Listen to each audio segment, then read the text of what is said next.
அனைவருக்கும் வணக்கம். ஆக்சுவலாக இன்னைக்கு நம்ம வீட்டில் தைப்பூச ஸ்பெஷல் சுட சுட சாதம், எப்பயும் போல் மாங்காய் முருங்கைக்காய் போட்டு சாம்பார், எலுமிச்சை ரசம், கல்யாண உருளைக்கிழங்கு, கோஸ் பொரியல், பீன்ஸ் பொரியல், கேரட் பொரியல். ஸோ இன்றைக்கி ரொம்பவே ஸ்பெஷலானது வந்து அந்த சித்ரான்னம்னு சொல்லுவாங்க. ஸோ அது வந்து புளி சாதம், அதுக்கப்புறம் லெமன் சாதம், அதுக்கப்புறம் தயிர் சாதம் இல்லைங்களா. ஸோ மசால் வடை, ஓகேவா.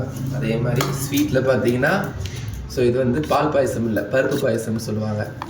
ஸோ பாசி பருப்பு பாயசம், அதுக்கப்புறமா வந்து சக்கரை பொங்கல், ஸோ முருகருக்கு ரொம்ப உகந்ததான சுண்டல், அதுக்கப்புறம் அப்பளம். ஸோ இதுக்கு பச்சை மாங்காய் தூக்கு. இந்த போறப்பு தான் நல்லா ருசிச்சு சாப்பிட கிடைச்சது. ஆஹா ஆஹா.